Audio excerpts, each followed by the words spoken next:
la chaîne qui vous édifie. Rentre dans ta chambre. Voilà la Bible mdielo banabiso. Nzambe o amonaka na secret. Akoyoka libondeli na yo. Akoyoka libondeli na yo. Akoyoka libondeli na yo. Yango azolobela biso bien na Matthieu. Toi na Matthieu chapitre na biso 6. Verset nango pe 6. Mais car tu pries, je lis la parole de Dieu au nom puissant de Jésus.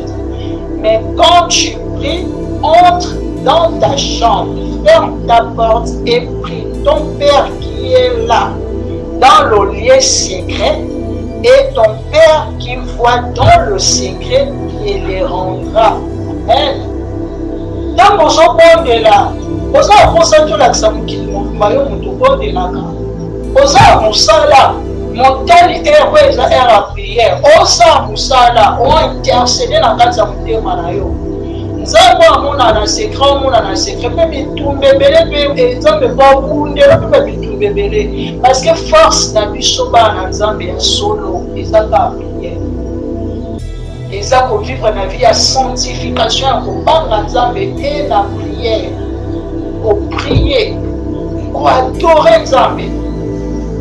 Yango neza makasi on a lobi koto nzamba tambu sakina likola balio ya mokili balio ya siama delebo Yesu atambu senga likona ba na tambo ba dans balio na ba soumettre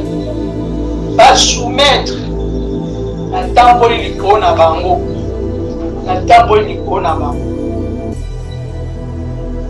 ninge bibezo ba biso na leki ya leki c'est dans mon azaki na lata kitene parce que dans Nzamba qui ko présenter à Yesu ko présenter comme lion parce que dans Nzamba se présenter que lion na kati ya forêt azaka na ba confrontation belé azaka na ba bitumbe belé azaka dans même ke molongi azaka na bitumbe belé parce que akunda kana banyame belé kwa forêt bango kwa lia bango yango zo moda dans Nzamba ki ko kolakisa ba lion ya se yango yo kotambo parce que la ksenga bitumba. Donc, il y a aussi un billet tenu à combat. Il y a un contre ma besoin. Il y a un préparé qu'on a habillé. Nous avons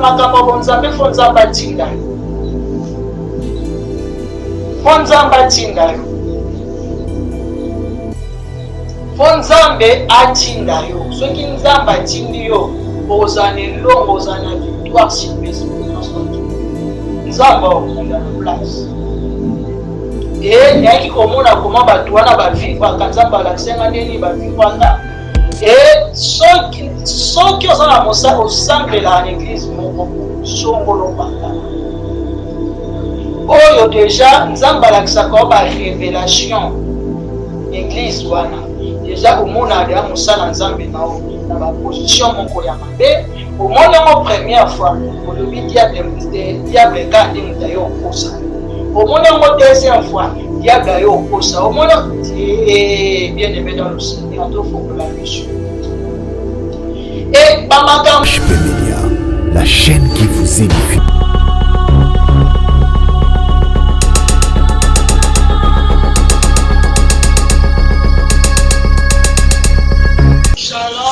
de Dieu, napesi bana Nzambe nyonso mbote na kombo na Yesu. Avant tobanda nyonso totika moment na maboko ya Nzambe tobondeli Éternel Dieu des armées au nom puissant de Jésus-Christ de Nazareth totiki moment oyo na maboko na Jésus-Christ. Saint-Esprit on Dieu enseigné peuple na yo Seigneur. Ezalanga te meza molimo mosantu nde loba na place na kai. Puissi mosika oyo sezo confesser la naissance avec le nom puissant de Jésus-Christ. Saint-Esprit prend le contrôle de tout, au début jusqu'à la fin. J'ai ainsi prié, j'ai dit gloire et louange à toi, Seigneur Jésus-Christ de Nazareth. Amen. Amen, amen. J'ai vu nous la servante, Sœur Gladys Mangimbi. Hello. Il faut qu'on continue à Oyo Eza école, Oyo Eza enseignement, Jésus Jésus-Christ akotisaka ngai na ngolu na ye mpona koedification ya église. Mokolo wana ezalaki juste introduction comment sélection alors esalamaki comment Yesu na ngolu na ye Nzambe na ngolu na ye ya koponanga servante na ye epuis ya koponanga na école. Eza bapoint mosusu nafungolaki te natikaki bana Nzambe mpe na komituna baquestion bafongoli te point oyo yango lelo par la grâce de Dieu ntango oyo tokozwa Saint-Esprit ekosunga biso ya koyeba kosunga peuple Nzambe na place oyo bazokomprendre bakomprenaki bien te ya kofongola mpona koedifie libota na Nzambe nyonso. Mokolo wana nalobelaka sélection ya Lola na kati ya chambre haute wana oyo ezalaki ya kobombama ezalaka bana mibali bana basi bazalaki te na stade d'attente tozalaki basi na mibali nayaki kolobela nde bamemaki nga na école ndenge bapesa balakisaki ngai bakomi bakomaki bâtiment badesine bâtiment badesine bapoisson epuis bapesi ngai motu mpo alakisa ngai apesa ngai explication ya makambo wana parceke nga nayebaki na makambo wana te alobelaki yango deja nayaki su koloba koto bapesaki ngai na livre oyo eza bible. Lelo nalingi nafongola tobandi nanu kote ya bambisi koto nabi namoneka bapapa na koloba oka na kati émission awa me nalobi na kote tomonaki bambisi na bandi nao na bambisi toye kotanga passage oyo toza na Matthieu chapitre 4 verset nango 19. J'ai lu la parole de Dieu au nom de Jésus. Il leur dit, suivez-moi et je vous ferai pécheurs d'hommes. Donc Pierre azaki molobi bambisi, azaki pêcheur de poissons. Mais Jésus quand akutana Jésus-Christ akutanaki na bango ayebisaki bango bolanda ngai bokopeshe lisu bambisi te me bokopeshe nde bato. C'est ça biblique. Parce que Seigneur Jésus, par sa grâce, a salaki ngai ngolu ya kotangisa nga le bien-aimé dans le Seigneur. On a zoba, moto atangaka Bible oyo ameditaka. Moto akokosa ete Saint-Esprit ekobanda kolobela ye makambo ebele. Toye lisusu na kote nalobaki bapesaki nga livre oyo eza Bible. Toye na Josué chapitre 1er verset nango 8. J'ai la parole de Dieu. Que ce livre de la loi ne s'éloigne point de ta bouche. Médite-les jour et nuit pour agir fidèlement selon tout ce qui est écrit. Car c'est alors que tu auras des succès dans tes entreprises. C'est alors que tu réussiras. Amen. Donc, il y a un livre qui est clair, qui est le livre de la loi. Il y a un livre où il y a la Bible. La Bible est un livre de la loi. Il y a la Bible qu'on a quatre. Et il y a des tribunaux qui sont dans la Bible. Donc, il y a un article qui est publiquement. J'espère éclaircir le peuple entendu. Côté na lobby école ndenge nga nazolobaka oyo nzambe alobena parce que makambo na olobanga na koma moti na place monte na koma mais ntango nazoloba po esala nini éclairci peuple de Dieu nini oyo ngai nazali koloba nini oyo nzambe atia kati na ngai oyo nazoloba mpona libota na ye mpe na peuple na ye mobimba école. Et tel qu'on a mon salanzam, serviteur de Dieu, servante de Dieu, et tel qu'on a la samoui, aux salanzam, et tous à la canne à quatre écoles. Tous à la canne à quatre écoles, et ça, ma camusou, bando sala, Saint-Esprit, et bando Saint-Esprit, bando reproché, So tamboli mabe, Saint-Esprit et quoi pour reprocher, ça toujours école en Zambé. N'a pas tout, ça va vrai serviteur, va vrai servante. Saint-Esprit est aux ala, toujours dans quatre écoles en Zambé. Tu dois apprendre à toujours ma capacité. Exemple, comme je suis une servante de l'Éternel, on a il y a vision, il y a prophétie, il y a donc à moi chaque jour. Nzambe na ngolu na ye apprendre na makapasika yango nzambe luka ebisenga lobi na tieyo na école na konso na kati ya école wana eza mpona enseigner peuple na ye et ntango nazalaki kuna na kati ya bible ya bapoisson ya kote ya mibali kaka namonaki nafongoli yango nano te me nakofongola yango par la grâce de Dieu lelo Nzambe soka pesi biso temps ya kolobela ekoloba na continuer sikoyo deuxième partie la grotte spirituelle ko Nzambe akotisaki ngai eyaki kokoma siko makambo naoloba naorepita yango nakoma yango te eza makambo evanda na mutu na Nzambe ndenge alakisa yango na maîtrisant evanda na kati ya mutu oyo nyonso to ebima oyo nazoloba eza na bible donc ezalaki na bebref biblique amonisi oyo makambo na bible mpe eza mpe na kati e Nzambe ayaki sikoyo kolatisa ngai teni ya basoda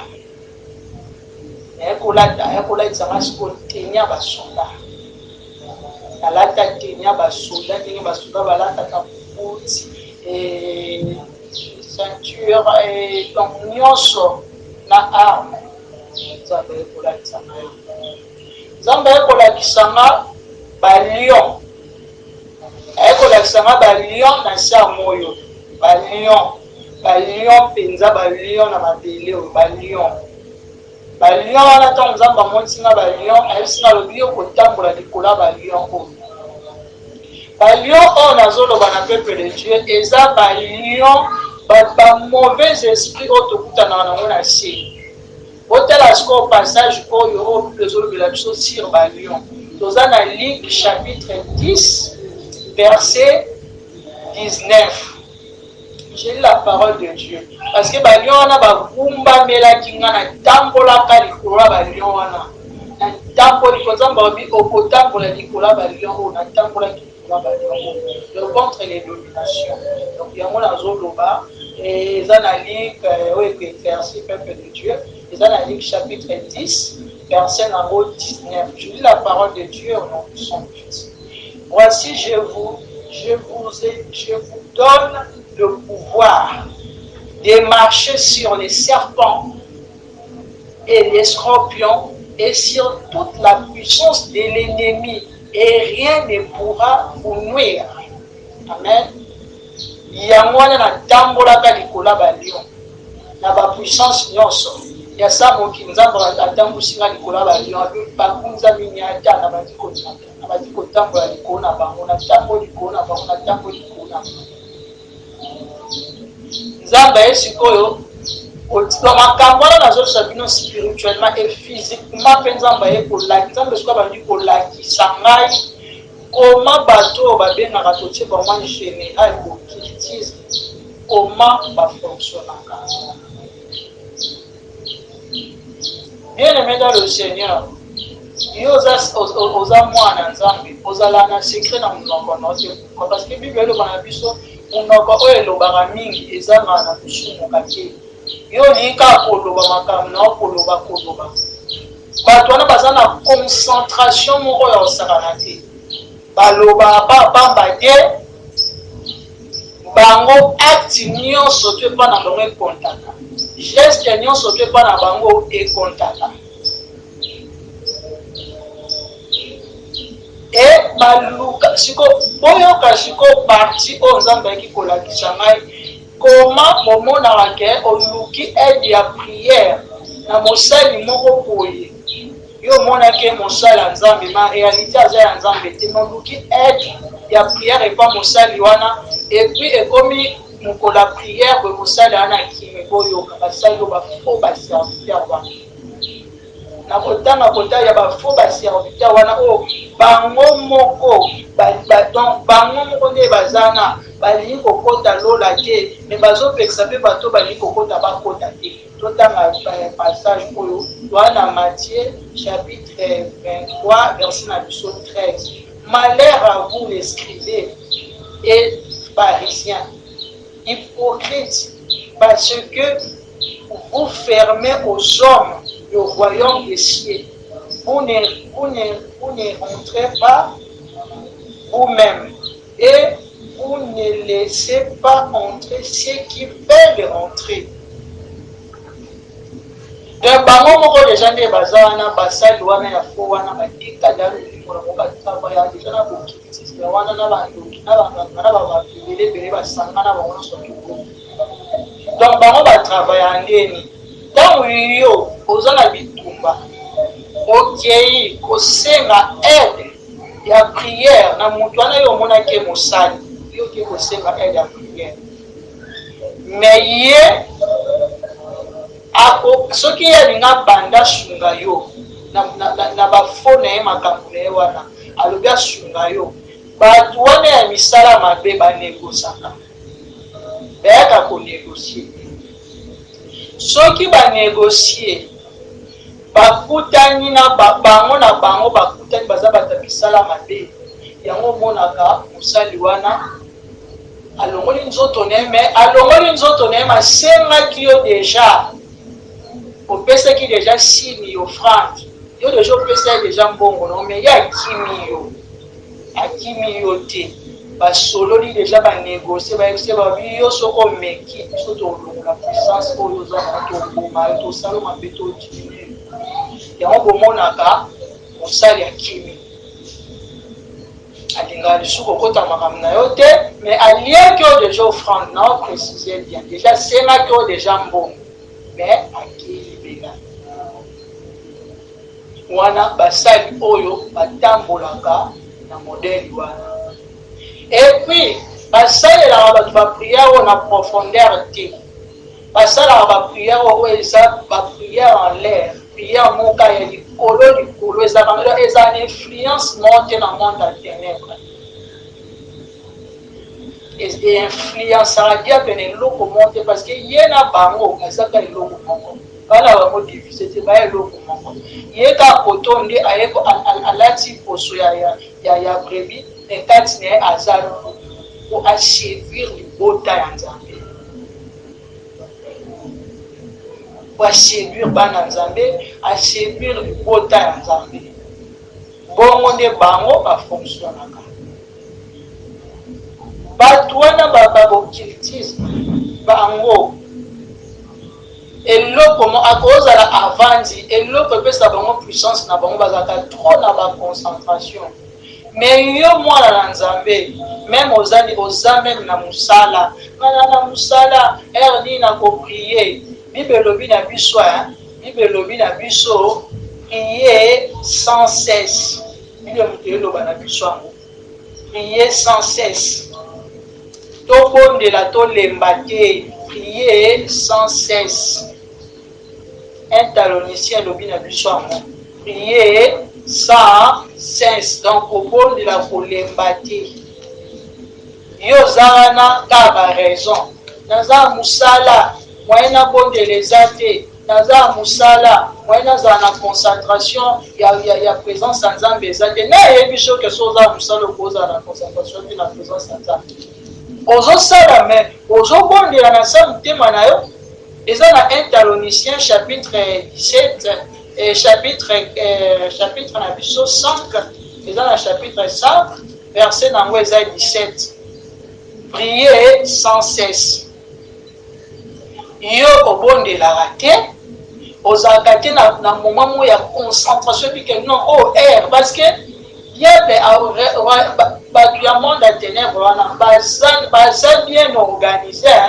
Bango ba respectaka ba air ba respectaka ba makambo na bango nyonso basaki ezaka respecté mais yo mwana Nzambe ozalaka na boheur ya prière na te bible elobi biso prier sans cesse mais eza na baero vraiment ke nzambe apesa ke faut vraiment ozala na présence na ye osala mosala me na kati ya motema obondelo a intercéder prière eza kaka te bible elobi na biso quand tu pries rentre dans ta chambre wana bible ya moto eloba na biso nzambe oyo amonaka na secret akoyoka libondeli na yo akoyoka libondeli na yo akoyoka libondeli na yo yango azolobela biso bien na Matthieu toa na Matthieu chapitre na biso 6 verset nango mpe 6 mais car tu pries, je lis la parole de Dieu au nom puissant de Jésus, mais quand tu pries, entre dans ta chambre, ferme ta porte et prie ton Père qui est là, dans le lieu secret, et ton Père qui voit dans le secret, il les rendra. Amen. Tant que vous êtes là, vous avez tout l'accent qui vous avez montali ero eza ere ya prière osala mosala ointercede na kati ya motema na yo nzambe amona na secret omona na secret mpe bitumba ebele mpe nzambe babundela mpe babitumba ebele parce que force na biso bana na nzambe ya solo eza ka prière eza kovivre na vie ya sanctification ya kobanga nzambe e na prière koprie koadore nzambe yango nde eza makasi yango nalobi koto nzambe atambusaki nga likolo ya balion ya mokili oyo balion ya sia ya mabele oyo yesu atambuse nga likolo na bango natamboli balion mpenza basoumettre natamboli likolo na bango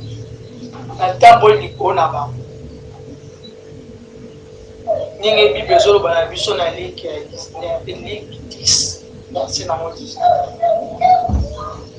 Nazaki na lataki teni bazotambola likolo parce que tant nzambe ayaki koprésenter ayesu koprésenter comme lion parce que tant nzambe se présentaka etake lion na kati ya forêt azalaka na baconfrontation ebele azalaka na babitumba ebele azalaka ntango babengake molongi azalaka na bitumba ebele parce que abundaka na banyama ebele po forêt bango po alia bango yango ozomona ntango nzambe ayaki kolakisanga balio ya se ya moi oyo kotambola parce que alakisanga bitumba donc faut yo sikonga na biye yo teni ya combat po yo okunda contre babeso yo te moto kobunda me ngai nzambe no me ngai na prépare kwa na biye yo nzambe makambo bo nzambe fo nzambe atinda yo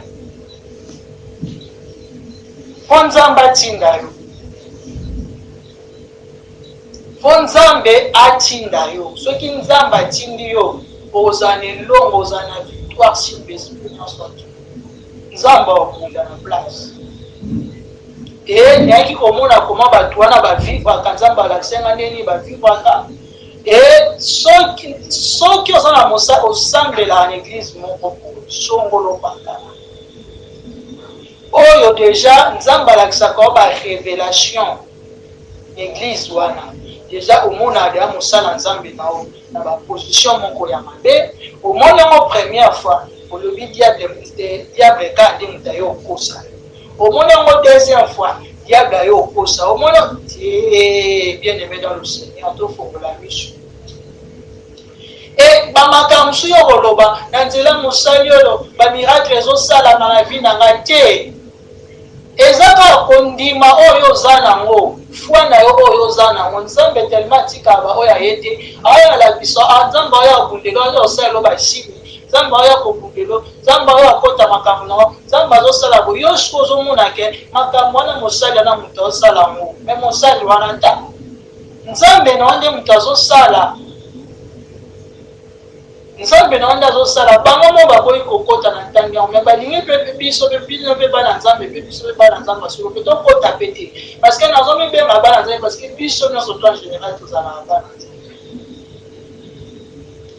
nzambe ayaki koyebisa ngai alobi fo kota na gene ozala na vie ya kogene na moment wana nazalaki nzambe abanda okotisa ngai mobali donc vie ya gene priere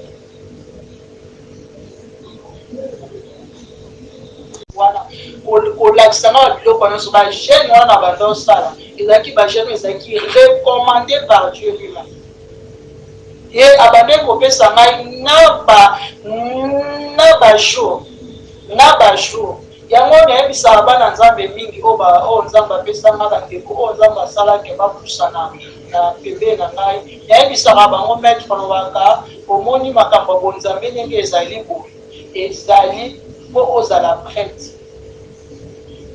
eza moto mosusu aoluka délivrance mais ye moko aza na ye prêtre te maolukaka délivrance oluka délivrance oza prêtre te non ozwa te ozwango te po okoma prêtre parce que na kati ya délivrance tozalaka na bamakambo ebele tozala na makambo ebele po tokabwana nango parce que bible elobi na biso délivrance ezalaka long processus délivrance ezalaka long processus yango bible elobi na biso prier sans cesse lelo nzambe olongolelo eloko olobi nzambe olongolelo eloko olobi kuna nzambe olongolelo eloko mais siko vini yo otambola eza na bato ofokabona na bango eza na makambo mabe oyo osalaka bapéché chéri nango wana fo tika yango mais yo otika yango to oluka délivrance ozwa délivrance te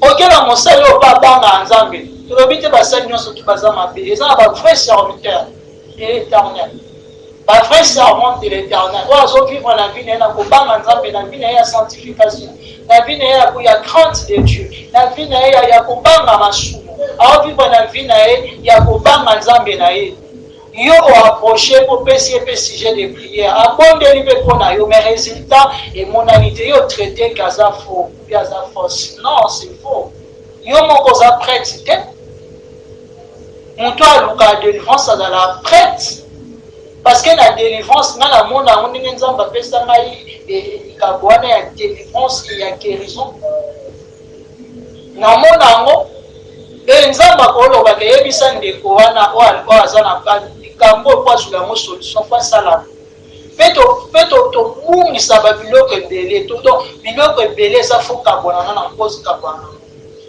otala mpe la plupart ya biloko yango ezaka babiloko olingaka mingi babien matériel comportement ndeni ovana bato ndenge nini fo ozala ndenge nini po tambola eza babiloko oyo nyonso tu eza na délivrance bible elobi oyo akoluka agarde vie na ye akoperdre mais oyo akoluka aperdre vie na ye na cause ya yesu akoretrouve vie na ye bible ndenge te eloba na biso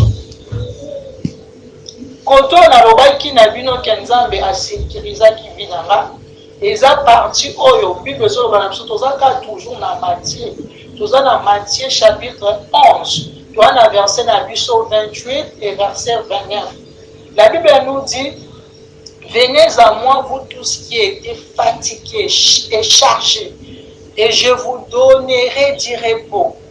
Verset 29 prenez mon joug sur vous et recevez mes inscriptions car je suis douce et humble du cœur et vous trouverez du repos pour vos âmes.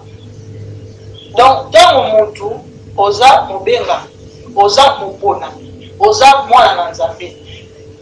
Nanu obandi kotambo na vie ya sanctification te tozaka na bafardo ya osangana te tozaka na insécurité. Tozaka na insécurité nzambe alakisanga. Alakisanga koma vi na ngezaki na insécurité totale. Nazaki mobenga depuis mama et quoi tindanga na mokilo atindanga ya mobenga. Mais vi na ngezaki na insécurité. Quand on a bisaki bino nazaki no na ndako moko ko isolé et ozala na ndako ya isolé wana na côté moko pe isolé et zosala nini mutu mwae ozala béni d'état wana ezate parce que même okutai na batu okuba salo bola bakosalo bola mutu parce que ozala vie ezala caché ozala isolé vie na yo ezala caché mutu osala bolamu azati e nzambe alakisanga koma alongolaki ngai kuna epuis nazingi naloba point moko esprit ya colère nazalaka très colérique na bandeko silika mpa nga azalaki soki na siliki naseka nakoseka mpe ka mingi koseka mingi koloba mingi et soki na siliki na lobi déjà que na tie point que oh boinga na vraiment ko na mapena muto na lobisé na on va dans la décision na ngana ferme et bien aimé dans le Seigneur so ozokutana likambo nous aka na comportement wana répands-toi cherche la face de Dieu priez sans cesse évoque l'Éternel à répondre parce que Jérémie dans Azaki na prison a invoqué Kinzambi Nzamba alakisaki ba chose cachée au Ayebet parce que lelo oyo bana Nzambe balinga kolobela likambo wana mingi Jérémie 33 wana balinga kolobela makambo ya Jérémie 33 wana Jérémie 33:3 tolinga ngo mingi na minoko na biso mais boyo baba Jérémie 33:3 wana Jérémie azalaki na kati ya prison Jérémie bakotiaka na prison donc bakotia na prison nda bandi kobela invoque-moi et je te répondrai je te montrerai les choses cachées je t'annoncerai des grandes choses des choses cachées que tu ne connaissais pas Jérémie azalaki na kati ya prison yo peta mwana kati ya prison za mkoza muntu osilika yo passe osiliki oyokela muta ngana zala vraiment comme même na ngana raison mais soki na silikeli muntu faut raison na ngebomwa na ibomwa na tort nzambe koyebisa ngai kisiko kolakisa ngai komona silika makasi nzambe déjà azosalela nga naosambela naorecevoir bamessage ebele bavision nzambe déjà azosalela ngai mais ngai esprit akani na sueda na siliki non itate nzambe esiko komema nga kolakisa ngai ndenge nini vi na nga nazalaki exposé dans toutes les sortes de vents, dans toutes les sortes d'envoûtements, dans toutes les sortes de batailles, dans toutes les sortes de combats.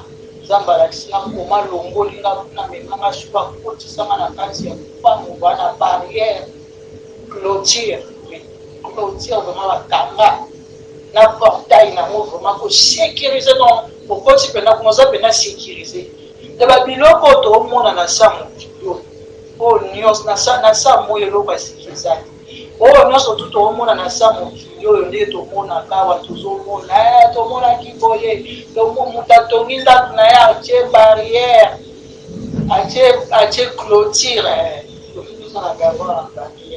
atie clôture asécuriser bamire atie portail akangi portail donc spirituellement mpe vi nyonso ekomi nzambe asécurisaka na biso koma sécurize yo siko ntango nzambe asécurize yo ntango ozalaki dans les vides wana ozalaki no dans les vides ndoki aye asimbi nganga aye asimbi ndoki ya famille abeti magistrat atouché oyo bakwakeli malade oyo basali bolo ozalaki exposé dans toutes les sortes de vents dans toutes les sortes mauvaises vents yo ozalaki na exposé nzambe ntango asécurize yo ovivre siko badésert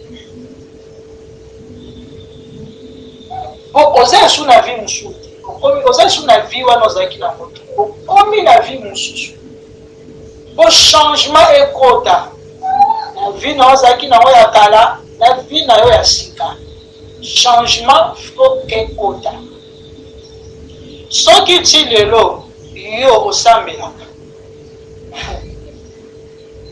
n'église songolo pakala bayebi yo mosali ya nzambe bayebi yo servante ya nzambe vie na yo echangea te e bato baza pembeni na yo basenta changement te kati na yo environnement na yo esenta changement kati na yo te luka nzambe na bosolo zongela vraiment donc luka mpena nzambe na profondeur parce que faut ochanger okokutana na nzambe totika lolenge moko c'est faut changer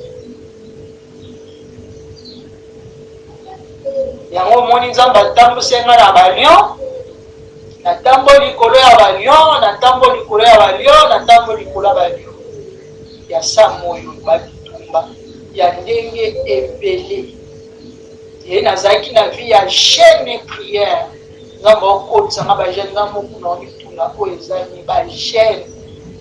Me na minute wana eloko ya malamu nasepelaka na nzambe asalaka kati na ngai, eloko ya malamu oyo epusaka ngai lisu epesaka ngai lisu ebande kopesanga toujours envie ya kozala na nzambe, ya kozala na présence na ye, ya kopondela, ya kolinga nzambe. Bien aimé dans le Seigneur, makambo tolobaka Yesu aza mobali ya libala, Yesu aza mobali ya libala.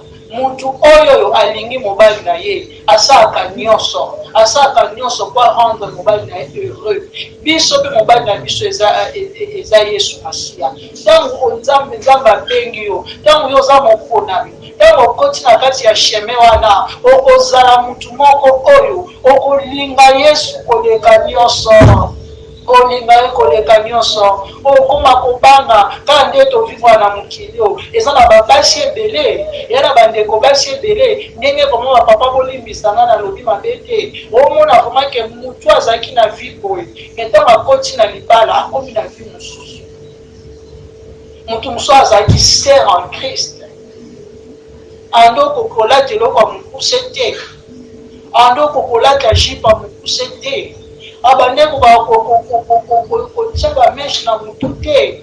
Etanke célibataire na kati ya bonzambe na ye zele azolela, nzambe epesanga libala, nzambe esalanga boye, lelo azwa libala, mobali wana imposa ye babiloko eza contre doctrine, oyo eza contre nzambe, oyo eza contre Saint-Esprit. Mwasi wana accepta parce que alingi mobali wana, azolobaka na operdre libala te, na operdre libala te. Bien aimé,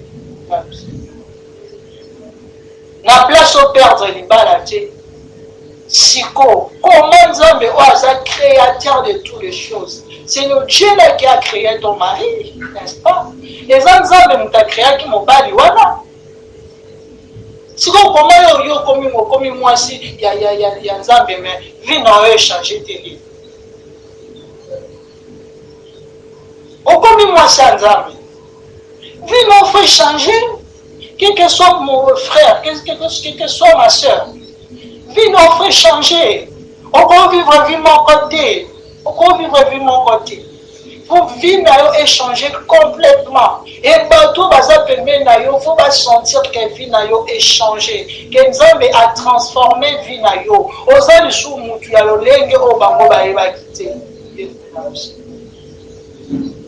Faut vivre nous échanger.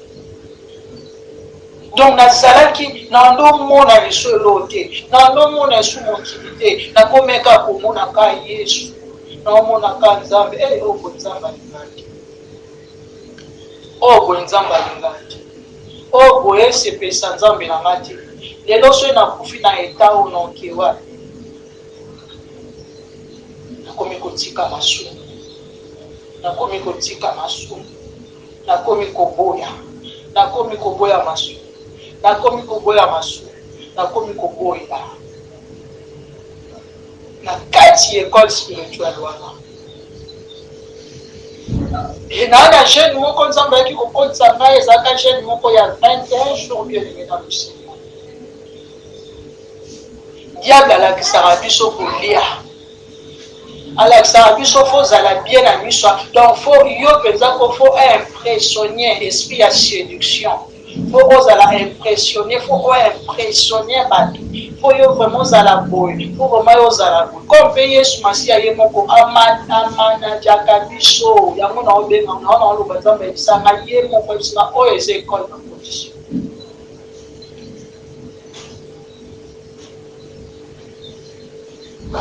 Et na skota kajani moko ya 21 jours de rédemption.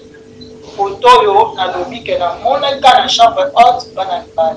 La personne lobi ma servante potagène ya 21 jours. Ba makambo na sotu na zolo yo muto loba ke na sala ka musala na sala ke zala makasi pour mana ko gêner te. Musala na posio. Na posio. L'obéissance vaut même mieux que le sacrifice. C'est la Bible elle nous dit. L'obéissance vaut même mieux que le sacrifice. Faut en obéissance. Maman, quand on a travaillé, moi je travaillais. Abandon que Moussala. Et Moussala bandé ko sala. Dans ça Moussala bandé ko banda Moussala nga de 9h à 15h, plutôt même 16h. Donc là donc comme on a pas 16h30 comme ça là, ceux qui n'a traîné milité na salle rapide na respecter heure na parce que ah tous na fini qu'ils aient repité. Et na bandon comme donc Moussala là ka 9h de 9h à 15h. Et na bandé ko sala de lundi à samedi. Samedi, na bande ko banda 9h na 6h 13h. Mais na ba gêne na makasi. Na ba gêne, akati ya gêne ya koluka nzambe. Ya koleba volonté ya nzambe. Nzambe bisinga musala ozo sala, ozo mukolia komega et tromper oti. Kota mabondeli. Nazana zaki na kati ya gêne ya 21 jours. Nzambe akopesa ma révélation na kati ya jeune ya 21 jours wana. Ayopesa ma révélation comment Nzambe atiaka même onction na niveau ya misu na biso. Yango ozomona bato ya misala mabe bokitisme na oyebisa bino bazwaka besika bato mosuka na kotana na regard na pamba aposséder. Na regard na ya pamba a posséder vie na yo kana kotala pamba. Et Nzambe eki kolakisa nga wana na regard ya pamba Nzambe alobi ke ngai regard na yo na ti onction kati ya miso na yo okotala bato milimo mabe kolibere bato okotala bato bakobika okotala bato bakomona loboko na ngai na niveau ya misu. Nazoyeba mpe ntango tookola eza na baparent mosusu bazalaki aloba na mwana ye te meme nga mpe ezalela ya bana ye ya moko mona nalobi te natali kaka mwana mamasi pete lokoki e na kati ya jeune wana ya 21 jours Nzambe ayekoyebisanga ayebisanga lobi servante. Nzambe abenga servante. Abi servante, ange wana obenganga servante. Abi servante de l'Éternel. Na mabondeli oyo Nzambe akotisaki yo respectaki yango. Napesi yo bapourcentage plus que parce que faut ozala na bapourcentage. Po Nzambe alakisa yo bapourcentage. Nzambe apesi nga bapourcentage. Apesi nga bapourcentage moko ebele koleka. Est-ce que alobi na pesi yo bapourcentage ebele koleka. Na pesi yo baonction, na pesi yo puissance, na pesi yo oyo na pesi yo mpo naza Nzambe. Mpo nayebi ke na travers na yo maboti ebele kobika. Na nzela na yo bato mingi bakomona loboko na nga. Na nzela na yo bato mingi bakotémoigner grandeur na nga. Eza na mokolo ya lelo bato mingi bakotisa doute na makambo ya Nzambe parce que baluku bakoti ebele na likolo na Nzambe. Baluku batoti. Nzambe ayekoyebisanga lobi oza servante na nga abiyebisi ngai makambo wana nyonso tu na moti kolima ayekolakisanga mobali na nga lui c'est ton maître. C'est ton maître. Bien-aimé dans le Seigneur, soki totali na ntango ya Moïse, Aaron azalaki na sacerdoce. Aaron azali mwana mwasi te. Miriam azalaki na Aaron azalaki na sacerdoce. Moïse, mwasi na ye Sephora azalaki servant de l'Éternel. Mais Bible elobela biso kaka mingi bango. Et Nzambe alobaka makambo oyo ezata na ba épreuve nango.